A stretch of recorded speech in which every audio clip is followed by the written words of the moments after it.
Hello po. Nandito po kami sa Osave. Malapit lang. Ito yung mga tindahan nila. Maaalak ko. Ito alak. Ayan.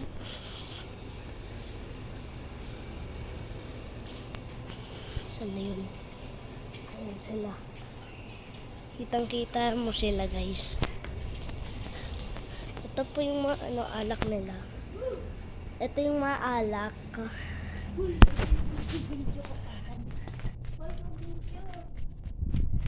Nandito po tayo sa Osave ngayon. Sobrang lamig.